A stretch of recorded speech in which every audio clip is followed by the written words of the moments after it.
Bonjour les amis, bienvenue. Alors dans cette vidéo, nous allons voir la correction de l'exercice que vous voyez sur votre écran.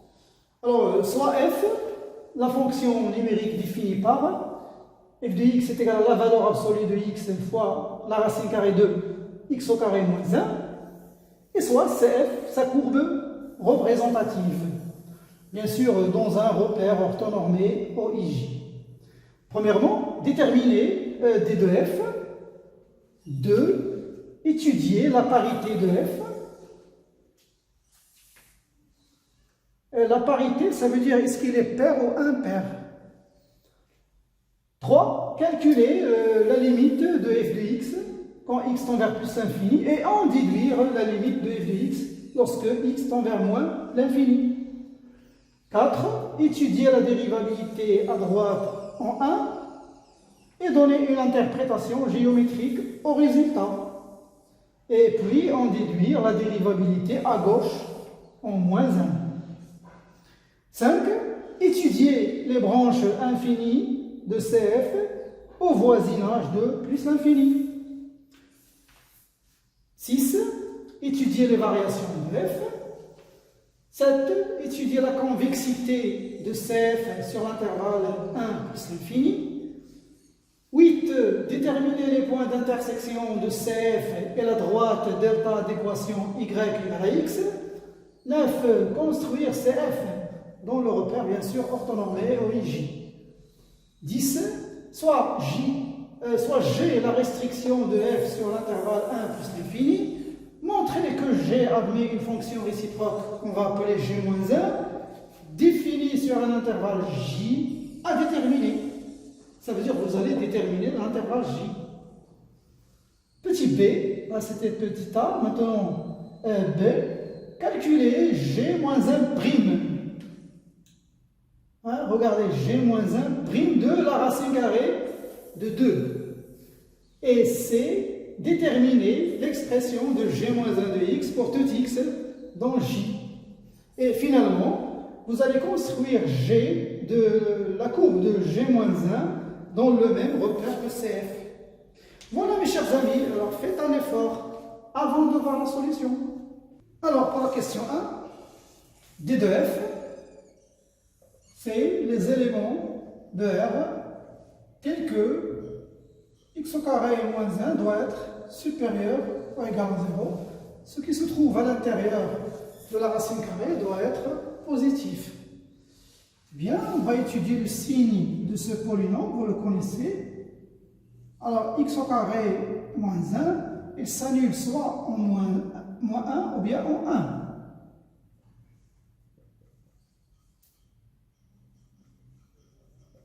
Alors, entre les racines, c'est le signe opposé de A. Le A ici c'est 1, donc c'est négatif. Et là c'est positif, et là c'est positif.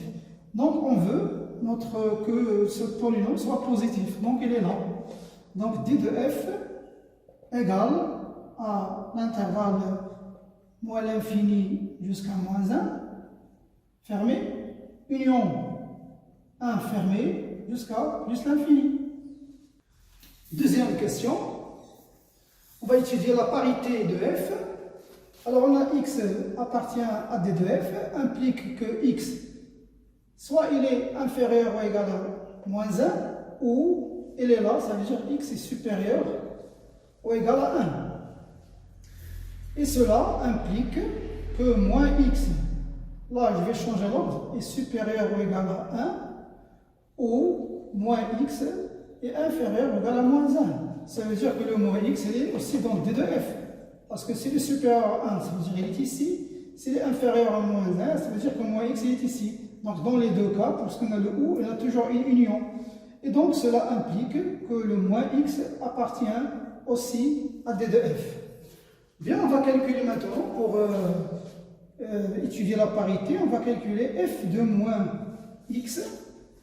Eh bien, c'est la valeur absolue de moins x fois la racine carrée de moins x au carré moins 1 qui est égale à la valeur absolue de x, parce que la valeur absolue de moins x est égale à la valeur absolue de x. Le moins x au carré, c'est le x au carré, donc cela vaut f de x. Et donc, qu'est-ce qu'on en déduit? Que f est pair. Alors, f est pair. Alors, le fait que f soit pair va nous permettre de restreindre le domaine d'étude. Ça veut dire, on va juste, parce que si f est pair, ça veut dire qu'il est symétrique par rapport à l'axe des ordonnées. Donc, on va avoir un domaine d'étude, hein, D de E. On va étudier seulement une partie et l'autre partie va s'en déduire grâce à la parité de f. Le domaine d'étude, c'est quoi le domaine d'étude? Alors, on a dit que CF, hein, la courbe de f va être symétrique par rapport à l'axe ici, par rapport à l'axe des ordonnées, et l'équation de cet axe, c'est x égale à 0. Donc le domaine d'étude va être d de f inter 0 plus l'infini. Parce que le x égale à 0, hein, cette droite-là, c'est une axe de symétrie de CF. Et donc, c'est 1 plus l'infini. Donc, on va restreindre notre étude sur cet intervalle. L'autre partie va se déduire grâce à la parité de la fonction f. Bien. Alors, la question 3. Là, on va calculer les limites en plus l'infini. Alors la limite 3, limite de f de x quand x tend vers plus l'infini. Eh bien, ça vaut la limite. Alors, puisque le x ici est positif, ça veut dire qu'il tend vers plus l'infini, la valeur absolue maintenant va être égale à x de x au carré moins 1. Et bien là, on a plus l'infini. Alors ça vaut plus l'infini fois, ici, ce polynôme, c'est le terme de plus haut degré qui prend la limite, donc c'est x au carré, c'est plus l'infini, non, fois plus l'infini qui est égal à plus l'infini. Alors puisque f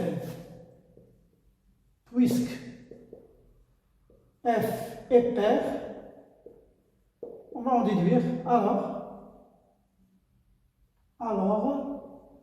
la limite de f de x quand x tend vers moins l'infini est aussi égal à plus l'infini. Voilà, par la parité, hein, de f, on en déduit la limite en moins l'infini. Bien, passons à la question 4. Alors pour la question 4, on va étudier la dérivabilité de f à droite en 1. Ça veut dire qu'on va calculer la limite de f de x moins f de 1 sur x moins 1 lorsque x tend vers 1 plus, ça veut dire à droite de 1. Bien, alors puisqu'on est à droite de 1, ça veut dire que x est supérieur à 1, et cela aussi veut dire que x est positif, donc c'est la limite de x, racine carrée de x au carré moins 1, f de 1, si je remplace ici le 1, va me donner 0, donc 0 fois 1, c'est 0, donc moins 0 sur x moins 1. Donc le 0 là, je vais l'effacer. Quand x tend vers 1 plus. Bien.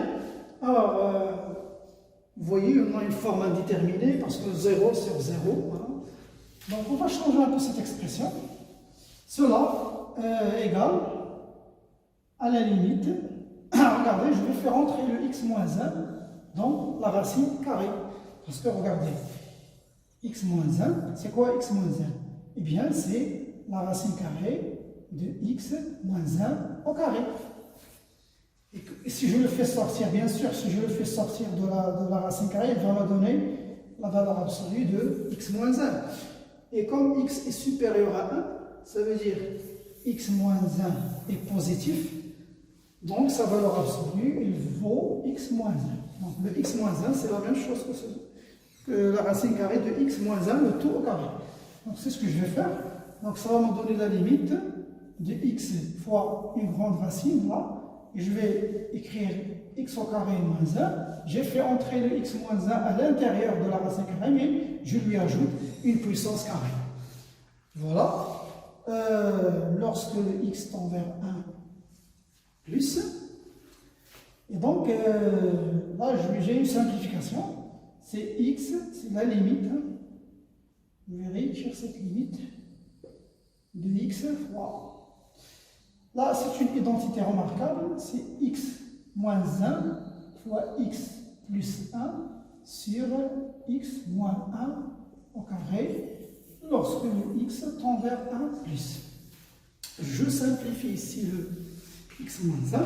Ce qui va me rester ici, c'est la limite de x de x plus 1 sur x moins 1 lorsque le x tend vers 1 plus.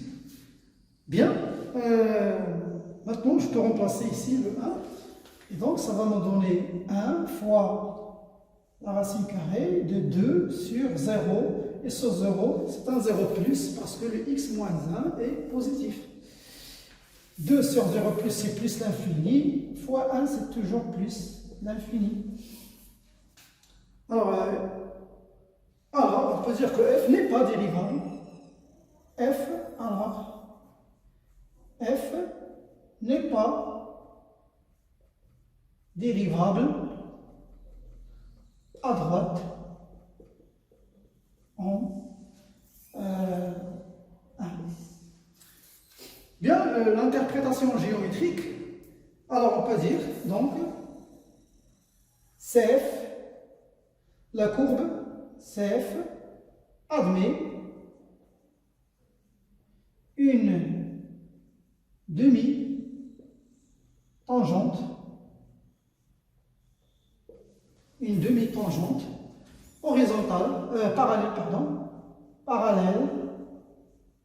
parallèle à l'axe des ordonnées.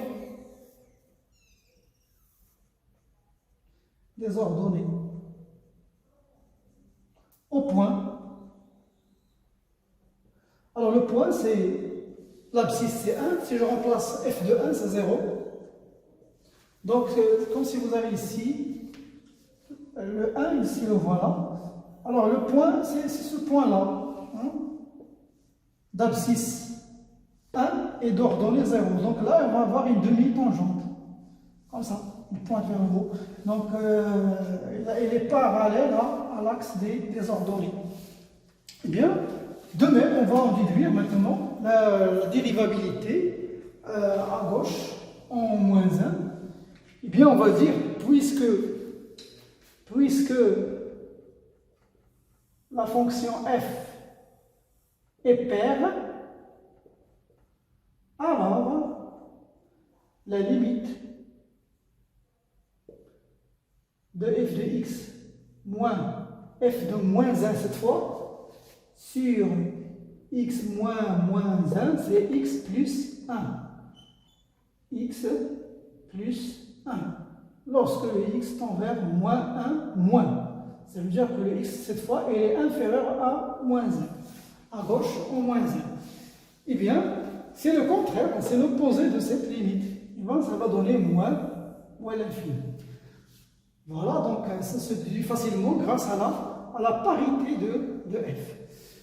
Et donc là aussi, CF admet, ou bien d'abord, on peut dire que f n'est pas dérivable. Hein. Alors, f n'est pas dérivable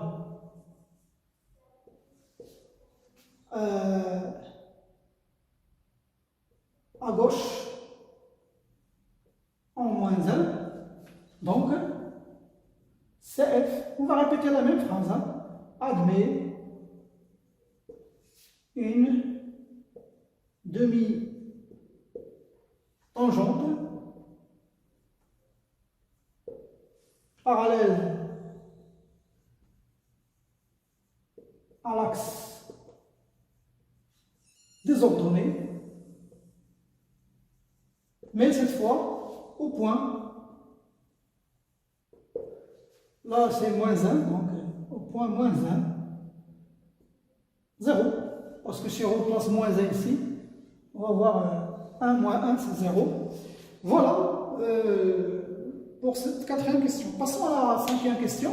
Alors pour la cinquième question, on étudie les branches infinies au voisinage de plus l'infini.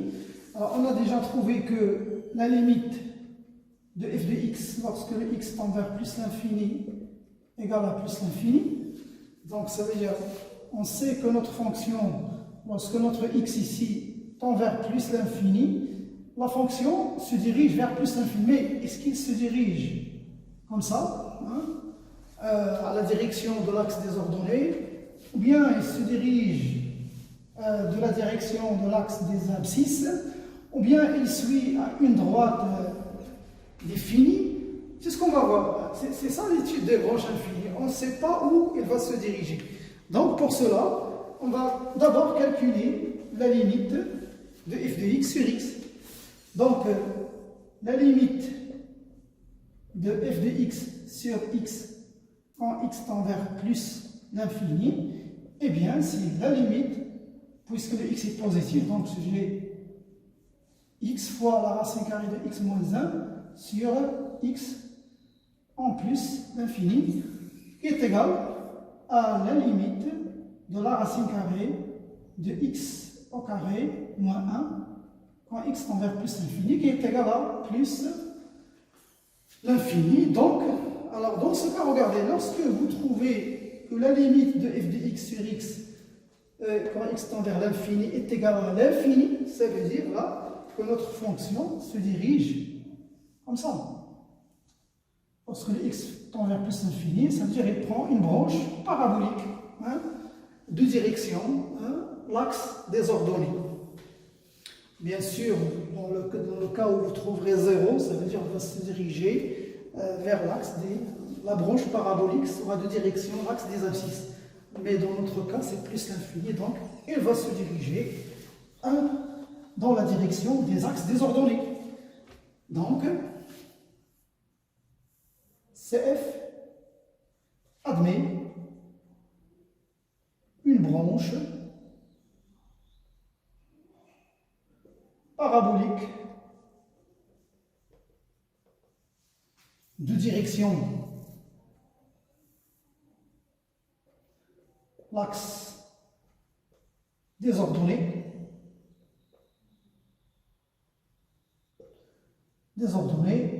au voisinage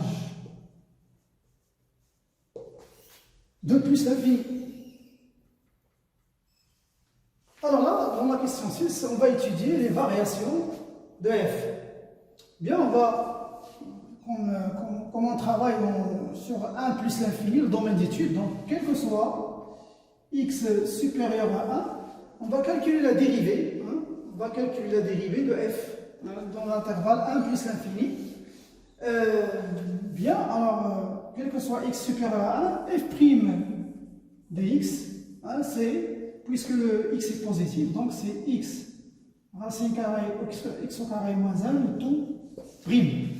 Donc c'est le produit de deux fonctions. Hein. Je vous le rappelle, si vous avez u, v', eh bien la dérivée de u, c'est u' multiplié fois v, plus la dérivée de v multiplié fois u. Bien, vous pouvez écrire u fois v'. Voilà, la même chose. Donc c'est ce qu'on voit ici. Le u c'est x, le v c'est racine carrée de x au carré moins 1.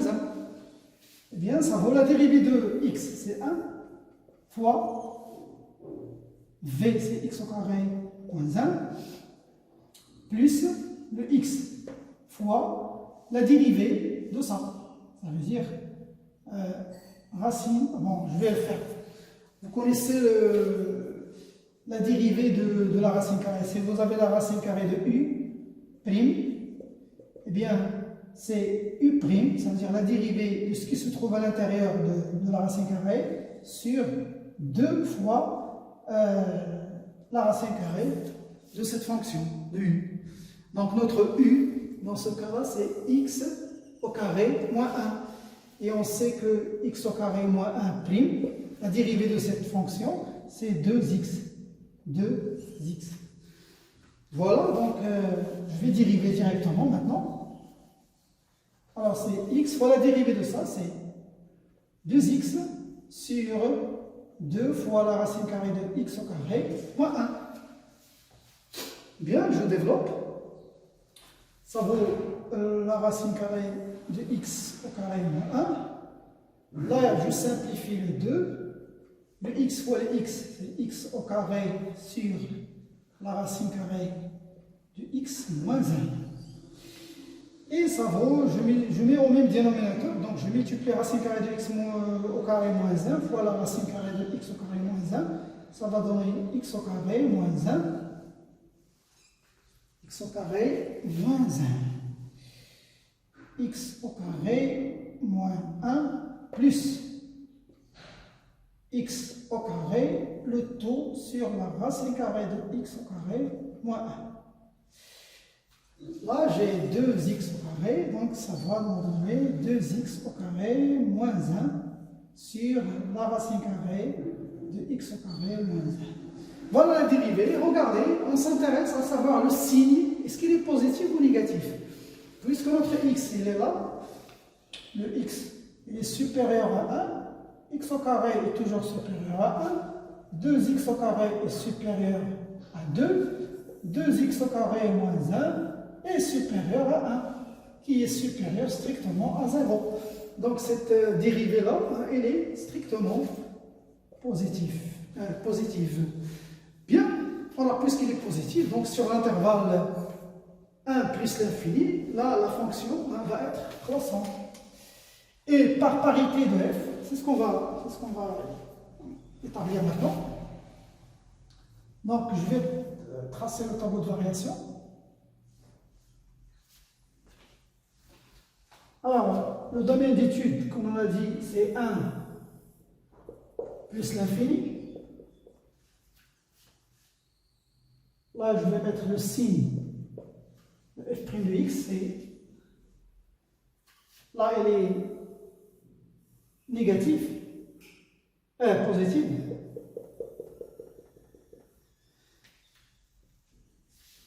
Donc, les variations de f, ici, on a l'image de 1, c'est 0, hein. Elle va être croissante. Bien sûr, par parité, hein, elle va être ici décroissante.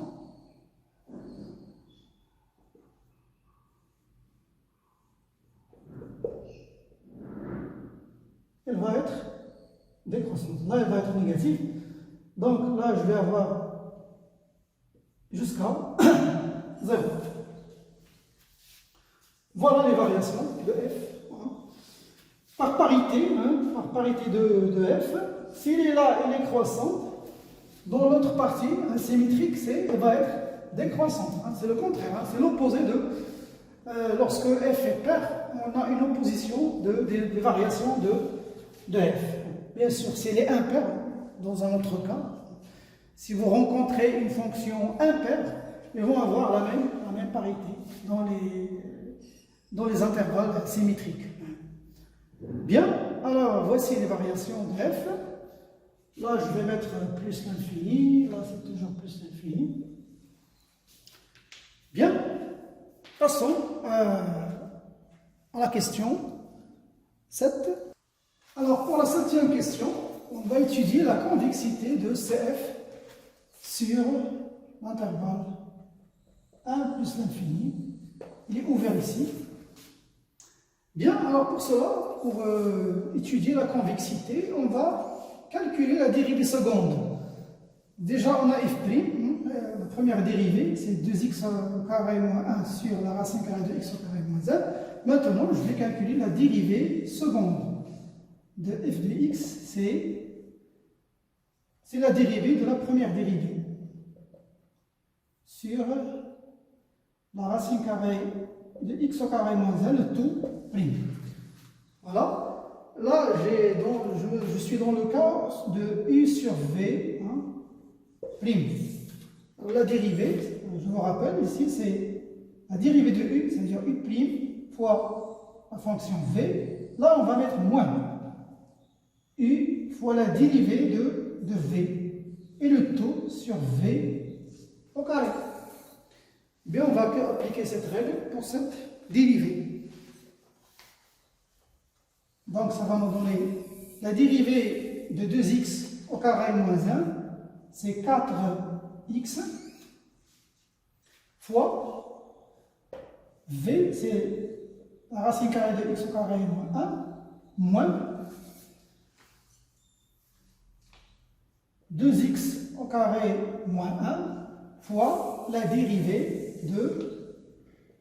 Alors, la dérivée de la racine carrée de x au carré, on l'a déjà calculé tout à l'heure, c'est 2x sur 2 fois la racine carrée de x au carré moins 1.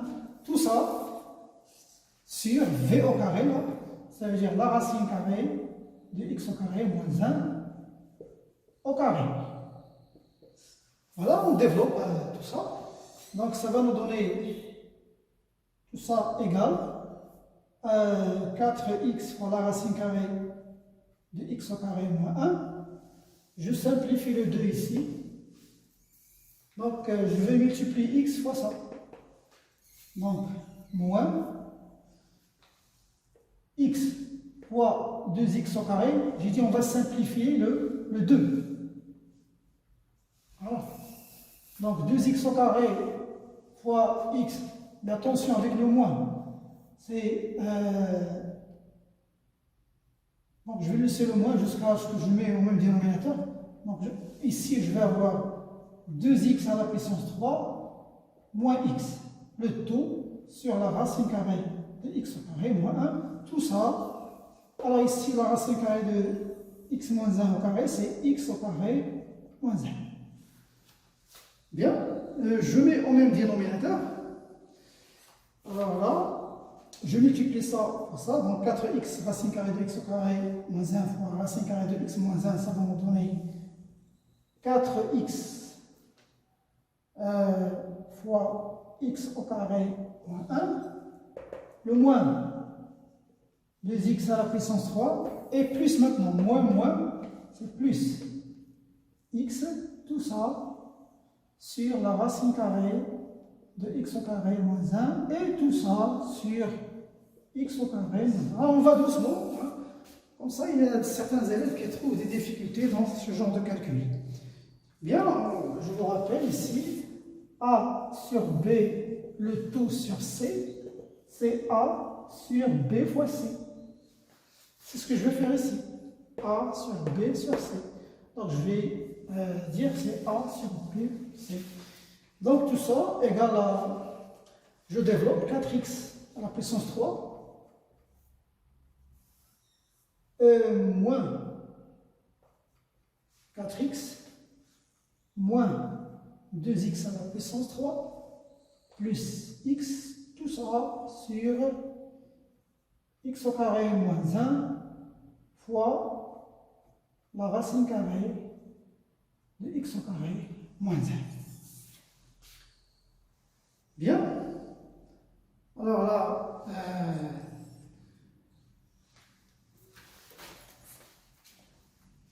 notre dérivée seconde, f seconde de x égale 4x à la puissance 3 moins 2x à la puissance 3, c'est 2x à la puissance 3 moins 3x. Voilà, parce que moins 4x plus x, c'est moins 3x. Tout ça, c'est x au carré moins 1 fois la racine carrée de x au carré moins 1. J'ai un facteur commun. Là, j'ai seconde. C'est x fois 2x au carré moins 3. Tout ça sur x au carré moins 1. Et vous voyez là pourquoi on travaille ici. Hein, parce que le 1, et là, l'intervalle, il est ouvert. Hein. Pour que ça va pas nous poser de problème ici au dénominateur, donc il n'y a pas de problème. Fois la racine carrée de x au carré moins 1. Bien, voilà notre dérivée seconde. Reste maintenant pour étudier la convexité de f, de CF, il faut étudier le signe de f seconde et voir aussi s'il s'annule en un point qui va être, s'il change de signe dans ce point, il va être un point d'inflexion. On va voir ça. Donc on va étudier la dérivée seconde, son signe. Alors on va dire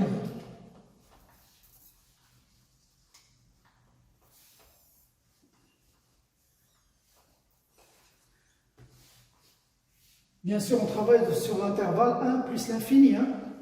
Donc d'abord cherchons les x qui annulent notre dérivée seconde. F seconde égale à 0. Cela équivalent à dire que c'est 2x au carré moins 3 qui va être égal à 0 parce que le x il est là, c'est-à-dire il ne peut pas être nul. Même chose pour celui-là, il ne peut pas être nul. Même chose pour celui-là. Donc cela implique que 2x au carré moins 3 égale à 0 et cela implique que x au carré égale à la racine à 3 sur 2 qui va nous donner deux solutions, mais puisque le x il est là, il est positif, donc on va avoir qu'une seule solution pour cette équation sur cet intervalle, c'est la racine carrée de 3 sur 2. Donc maintenant, je peux tracer un tableau de signes. Vous connaissez les signes de ce polynôme. 2x au carré moins 3. Alors, je vais étudier le signe sur R. Les racines sont moins racine carrée de 3 sur 2, racine carrée de 3 sur 2. Là, elle va être négative. Là, elle va être positive. C'est le signe entre les racines. Il va prendre le signe de A, c'est 2, donc il va être négatif. Et hors les racines va être le signe de A, c'est positif, positif.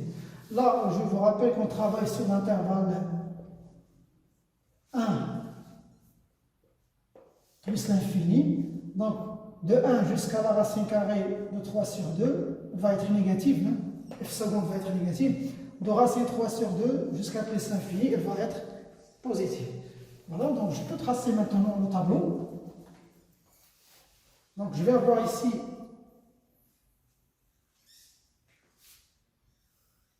le 1, il est exclu.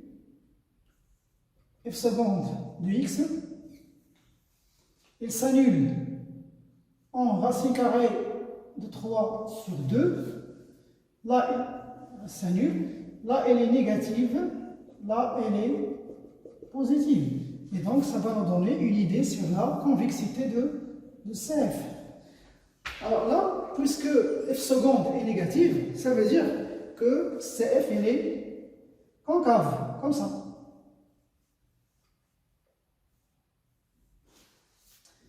Et puisqu'il est positif, il va être convexe. Alors, pour vous rappeler, s'il est positif, il va être souriante. Ça veut dire qu'il va être contente. S'il est négatif, il va être triste. Je peux calculer maintenant l'image de racine carrée de 3 sur 2, parce que ce point-là, d'abscisse racine carrée de 3 sur 2, c'est un point d'inflexion. Regardez, il est négatif, il est positif. Il va changer de concavité ou bien de convexité dans ce point. Donc je vais calculer l'image dans F. Alors l'image de racine carrée de 3 sur 2, eh bien c'est la racine carrée de 3 sur 2 fois la racine carrée de... Alors la racine carrée de 3 sur 2 au carré, c'est 3 sur 2. 3 sur 2 moins 1, c'est 1 sur 2. Donc ça va nous donner racine carrée de 3. Racine carrée de 2 fois racine carrée de 2, c'est 2. Voilà. Donc le point ici d'abscisse racine carrée de 3 sur 2 est d'ordonnée racine 3 sur 2 va être un point d'inflexion. Regardez, lorsque je vais tracer ce point, racine 3 sur 2, et là je vais avoir racine 3 sur 2. Dans ce point-là, regardez, il va changer, elle va être ici concave, et là elle va être convexe, parce qu'il change de convexité dans ce point. On va y arriver lorsqu'on va tracer la courbe de f. Mais ça va nous aider à chaque fois que vous trouvez un point d'inflexion, vous devez avoir les coordonnées, comme ça vous les tracez dans le repère orthonormé OIJ. Bien, voilà la convexité de CF sur 1 plus l'infini. Passons maintenant à la question 8. Alors pour la question 8, nous demande de donner les points d'intersection de la courbe de f avec la droite delta. Delta, c'est la droite d'équation y égale à x. Et pour cela, on va résoudre l'équation f de x égale à x pour voir les points d'intersection. Alors là, si x est supérieur à 1, je vais travailler d'abord avec l'intervalle x est supérieur ou égal à 1. Alors, f de x égale à x implique que x racine carrée de x au carré moins 1 égale à x. Donc, cela implique que x racine carrée de x au carré moins 1 moins x égale à 0. Cela implique que x facteur commun de x racine carrée de x au carré moins 1 égale à 0. Et puisque le x est supérieur ou égal à 1, c'est celui-là qui va être égal à 0. Cela implique que la racine carrée de x au carré moins 1 égale à 0. Et donc, cela implique aussi que la racine carrée de x au carré moins 1 égale à 1. Je mets le tout au carré, donc je trouve que x au carré moins 1 égale à 1 au carré, c'est 1. Et donc cela implique que x au carré égale à 2. Et du coup, le x va être égal à racine carrée de 2. Bien sûr, ou x égale à moins racine carrée de 2, mais puisque x ici il est positif, donc il y aura une seule solution. Et donc il y a un point d'intersection de l'abscisse racine carrée de 2, puisque c'est un point d'intersection entre x, y égale à x et f de x, et bien l'image de racine 2 va être racine 2. Donc CF interdelta, c'est le point d'abscisse racine carrée de 2 et d'ordonnée racine carrée de 2. Parce que ce point se trouve sur l'axe y égale à x. Ici vous avez 1, ici vous allez avoir 1. Ici vous avez 2, ici vous allez avoir 2. Ça c'est y égale à x. Donc si vous avez racine carrée de 2 ici, vous avez ici racine carrée de 2. Voilà, vous pouvez même la calculer ici. Si vous calculez racine f de racine carrée de 2, vous allez avoir racine carrée de 2. Bien. Deuxième cas maintenant, si x est inférieur, si x est inférieur ou égal à moins 1, l'autre partie de domaine de définition, là, regardez ce qu'on va avoir ici. Alors, f de x égale à x va impliquer moins x cette fois, parce que x est négatif, donc la valeur absolue de x va être moins x, x au carré moins 1 égale à x. Et cela implique que moins x racine carrée de x au carré moins 1, moins x égale à 0. Cela implique que je factorise par moins. Là, je vais avoir racine carrée de x au carré moins 1 plus 1 égale à 0. Je peux même simplifier ici le moins. Le moins ici, parce que oui, peu simplifié. Mais regardez cette expression. Est-ce que cette expression est possible? Eh bien non, c'est impossible. Pourquoi? Alors ça, c'est impossible. Parce que déjà, notre x, il est inférieur à moins 1. Ça veut dire qu'il est inférieur strictement à 0. Ça veut dire que ce facteur-là, x, est différent de 0. Je vais dire car. Donc je dois donner le justificatif. Car x est différent de 0. La même chose ici, cette quantité est positive. Hein, on a déjà vu ça. La racine carrée positive, plus 1. Si elle est plus 1, ça veut dire qu'elle est strictement positive. Donc, va être aussi différente de 0. Donc, ça, c'est impossible. Donc, il n'y a pas d'intersection. Et carré, moins 1, plus 1, est différent de 0. Et donc, l'intersection, c'est l'ensemble vide. Il n'y a pas d'intersection de CF avec ce delta lorsque les x appartiennent à moins l'infini, moins 1. Donc, je vais écrire ici, alors, CF interdelta égale à l'ensemble vide. Voilà pour cette 8e question. Passons maintenant à la question 9. Bien, alors pour la question 9, on va tracer la courbe F. Bien, c'est l'heure de vérité. Si vous avez fait le travail correctement dans les autres questions, vous allez tracer facilement la courbe. Alors, je vous ai noté ici ce qu'on a trouvé. On a les variations, surtout le tableau de variation. Si vous avez bien étudié les variations de F, eh bien, c'est la clé de la courbe pour tracer la courbe. Regardez notre courbe, comment elle fait là. Elle est décroissante, de plus l'infini jusqu'à 0. Et de 0, elle va partir vers plus l'infini, vers une branche. Vous voyez les branches infinies.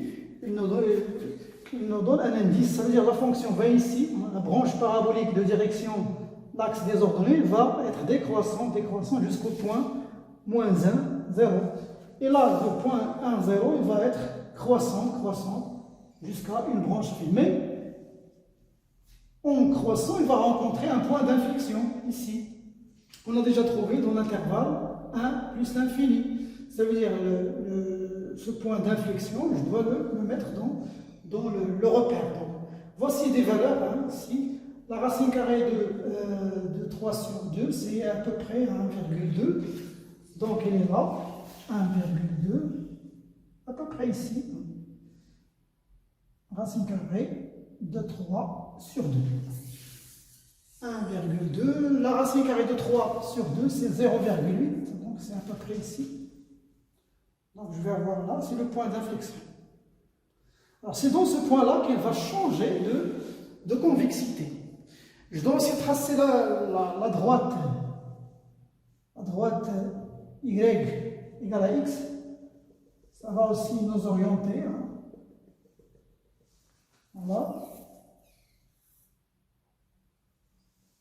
À peu près. Ça, c'est la droite y égale à x. Et dans cette droite, je vais mettre le point ici, la 2 abscisse, racine 2, le point d'intersection de la courbe avec cette droite. Alors la racine carrée de 2, c'est à peu près 1,4. 1,4, donc c'est à peu près ici. C'est la racine carrée de 2. Voici la racine carrée de 2. À peu près. Voilà. Bien. Je dois ici aussi tracer la demi-tangente. Quand on a étudié la dérivabilité, on a dit que dans le point 1, 0, on va avoir une demi-tangente parallèle à l'axe des ordonnées. Donc, je peux tracer maintenant. La branche infinie, elle est là, donc elle va partir dans ce sens-là. Il va changer de convexité ici, donc elle est croissante. Regardez, elle change de convexité ici. Et fait l'intersection avec y égale à x dans ce point, racine 2. Voilà, elle part vers plus l'infini. Voilà, à peu près. Et par symétrie, comme notre fonction est paire, elle va être symétrique par rapport à... Donc je n'ai qu'à faire la symétrie de tout ça. Donc 1 c'est moins 1. Là je vais avoir moins racine carrée de 3 sur 2. Là je vais avoir moins racine carrée de 2. Je trace la demi-tangente ici, qui est symétrique. Le point d'inflexion, il est là, symétriquement. Voilà, donc je peux maintenant tracer. J'efface ça. Donc ça va faire comme ça, à peu près.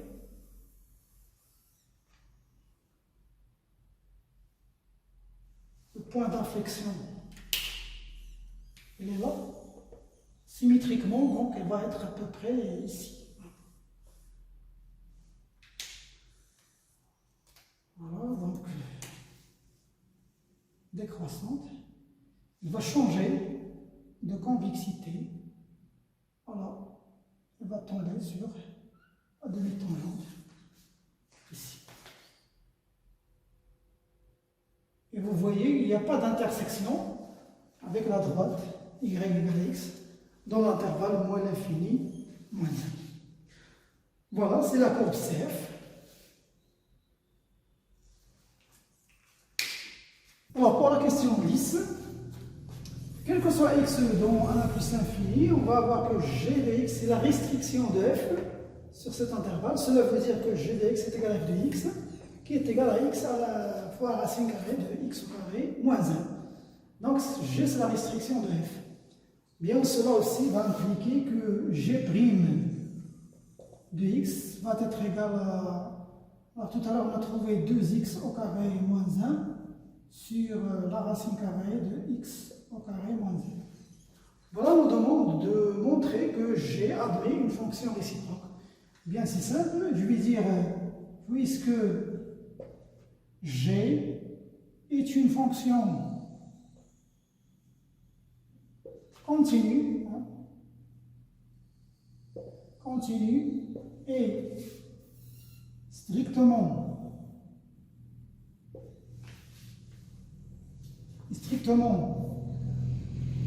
croissante sur l'intervalle 1 plus l'infini. Donc, elle admet une fonction réciproque.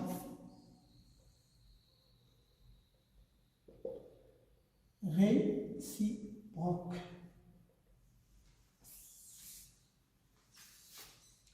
G-1 défini sur l'intervalle J. Alors J n'est autre que l'image de l'intervalle 1 plus l'infini par G, qui est égal à, puisque G est croissant, donc je ne vais pas changer l'ordre ici, je vais avoir G de 1, et de l'autre côté, je vais avoir la limite de G de x quand x tend vers plus l'infini. Cette limite, on l'a déjà calculée, donc G de 1, c'est 0, limite de G, c'est plus l'infini. Voilà, donc intervalle J. Après, on nous demande de calculer G moins 1 prime de racine carrée de 2. Bien, alors là, je vais avoir, on va calculer, ça c'est petit b maintenant, G moins 1 prime de racine carrée de 2. On connaît la propriété, elle nous dit que c'est 1 sur G prime de G moins 1 de racine carrée de 2. Ça, vous l'avez dans le cours. Bien, reste à calculer G moins 1 de racine carrée de 2. G moins 1 de racine carrée de 2 et s'assurer que ce nombre-là est différent de 0. Parce qu'il est dans le dénominateur. Bien, ça c'est la question maintenant. Comment on va calculer G moins 1 de racine carrée de 2 Après, on va chercher sa valeur avec G'. Bien, regardez. Je vais vous donner un schéma. G, il est défini de l'intervalle 1 plus l'infini jusqu'à l'intervalle 0 plus l'infini. L'image de cet intervalle. Et bien sûr, G-1, il va faire le travail réciproque. Ça veut dire, si je prends un x ici, le G de x va me donner un y ici. Et G-1 de ce y va me donner x. Ça veut dire que ce que je cherche moi, je cherche un G-1 de racine carrée de 2. Ça veut dire qu'il est le x qui nous donne racine carrée de 2. Donc je vais dire ici G-1 de racine carrée de 2. G-1 va prendre racine carrée de 2 et va nous donner un x ici.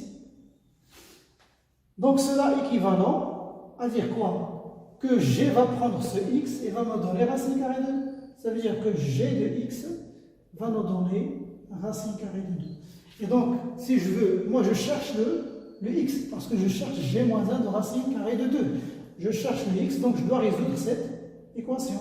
J'ajoute juste une condition, parce que le x il est là. X appartient à 1 plus l'infini. Donc, il faut toujours mettre en tête que le x il est strictement positif. Ça va nous aider quand on résout cette équation. Bien, commençons à résoudre l'équation. G de x égale à racine carrée de 2 implique que x racine carrée de x au carré moins 1 égale à la racine carrée de 2. Et donc, je vais mettre le tout au carré. Cela implique que x au carré fois x au carré moins 1 égale à 2. Je développe, je vais avoir ici x à la puissance 4 moins x au carré. Je fais passer le 2 de l'autre côté, je vais avoir moins 2 égale à 0. Alors là, soit vous utilisez un changement de variable, c'est-à-dire vous mettez x au carré égale à t pour trouver un polynôme de second degré, bien sûr avec la condition que ce t va être strictement positif, et vous trouvez la solution avec t, après vous trouvez la solution de x. Ou bien, vous pouvez utiliser des astuces de factorisation. Regardez comment je vais faire. Cela implique que x à la puissance 4 moins 1 moins x au carré moins 1. Regardez, j'ai décomposé moins 2, j'ai dit moins 1 égale à 0. Je vais faire un peu d'espace ici.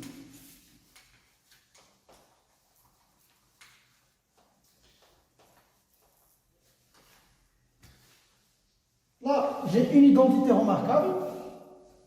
C'est x au carré moins 1 fois x au carré plus 1. Parce que, regardez, x au carré à la puissance 4 moins 1, c'est quoi? C'est x au carré, le tout au carré, moins 1 au carré. Donc, c'est x au carré moins 1 fois x au carré plus 1. Voilà, ça. Bien. Je factorise ici avec le moins x au carré moins 1, c'est moins x au carré plus 1. Tout ça vaut 0. Bien, j'ai un facteur commun maintenant. J'ai x au carré plus 1, facteur commun de x au carré moins 1. Si je relève ici le x au carré plus 1, il va rester moins 1. Tout ça égale à 0. Et donc, je vais avoir x au carré plus 1 fois x au carré moins 2, qui est égal à 0. Donc, c'est toujours des implications comme ça.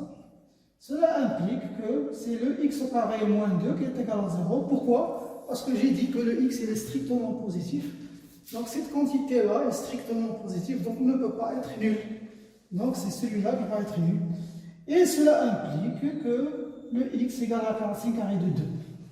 Voilà, parce que le x toujours est positif, donc on ne peut pas avoir moins racine carrée de 2. Voilà, g moins 1 de racine carrée de 2. Donc maintenant, je peux remplacer maintenant ici.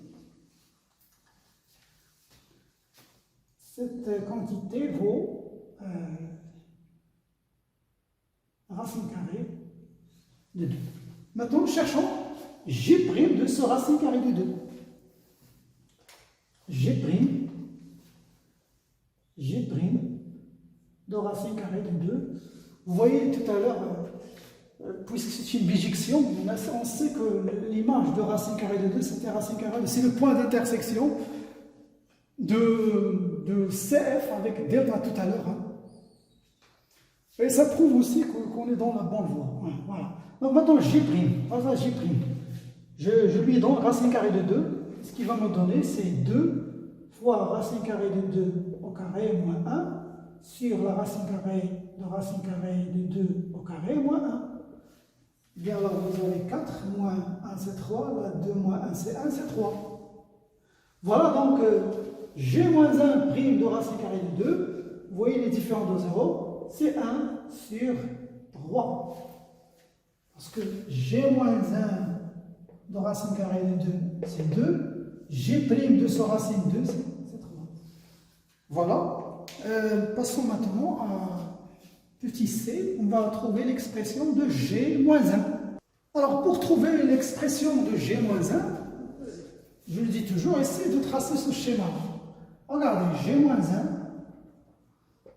il est défini sur 0 plus l'infini vers l'intervalle 1 plus l'infini. Ça veut dire qu'il fait le travail réciproque de la fonction g.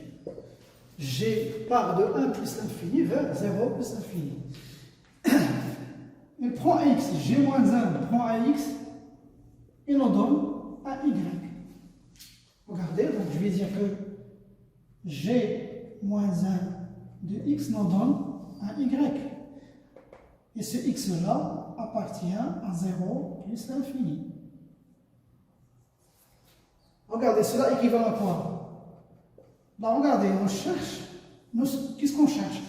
On cherche g moins 1 de x, qui est égal à ce y. Cela équivaut que g va prendre y et va nous donner x, bien sûr avec ce y-là, qui appartient à 1 plus l'infini. Donc, pour trouver le g moins 1 de x, je dois trouver le y. Et le y, je vais le trouver où? Il est là. Donc, il est dans cette équation. Donc, je dois résoudre cette équation. Donc, cela implique que g, regardez l'expression de g de x. On sait que g de x égale à x racine carrée de x au carré moins 1. Ça veut dire si je fais g de y, je vais avoir y fois y au carré moins 1. À chaque fois que vous remplacez ça, ce sont que des variables. G par exemple de t, qu'est-ce qu'il va me donner? T racine carrée de t au carré moins 1. Voilà, c'est la même chose. Donc, certains élèves trouvent des difficultés à ce passage-là de g de y. Ils ont des difficultés à ça.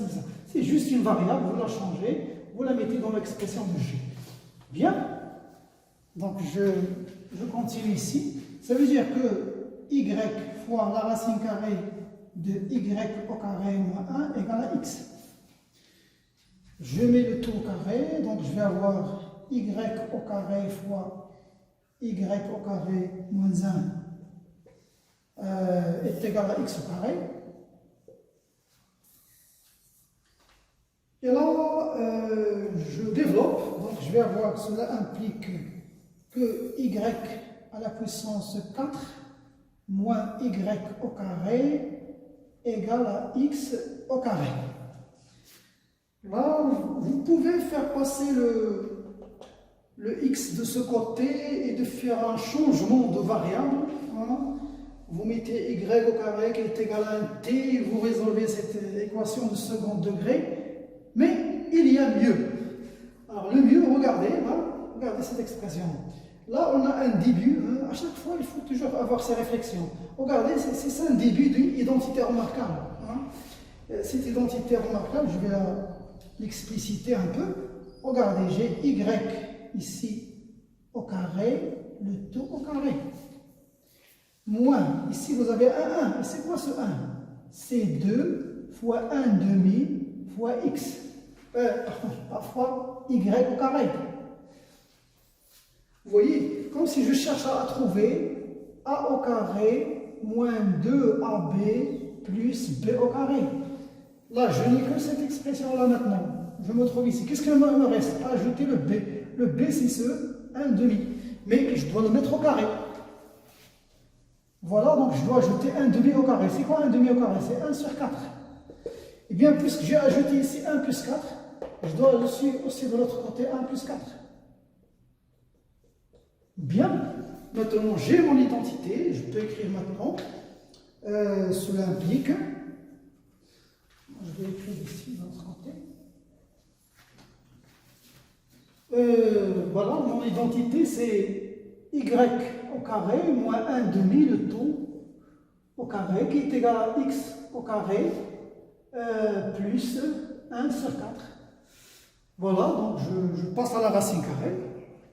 Donc je vais avoir ici, si je mets la racine carrée de tout ça, je vais avoir y au carré moins 1 demi, qui est égal à la racine carrée de x au carré plus 1 sur 4. Voilà, je m'approche. C'est y au carré est égal à la racine carrée de x au carré plus 1 sur 4. Je fais passer le moins 1 demi de l'autre côté, je vais avoir plus 1 sur 2. Et puisque le y est positif, donc je vais avoir une seule solution, je peux avoir le moins. Cela implique, je vais monter les implications.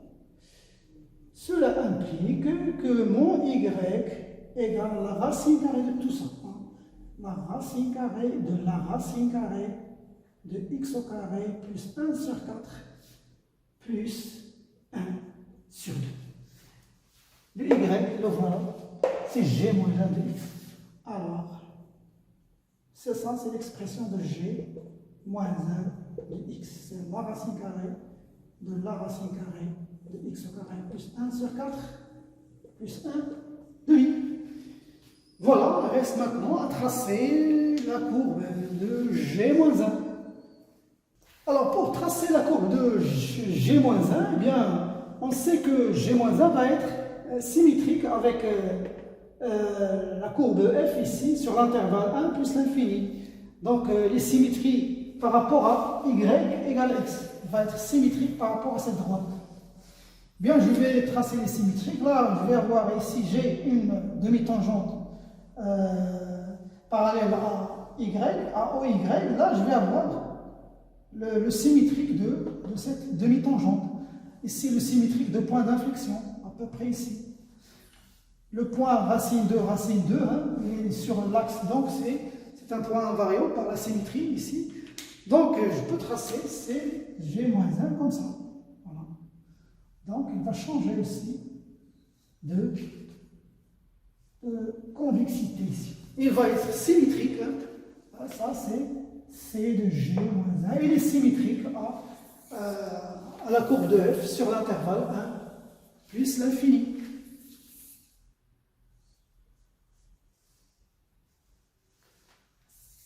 Voilà mes chers amis, c'est la fin de cette vidéo. Je vous donne rendez-vous à la prochaine.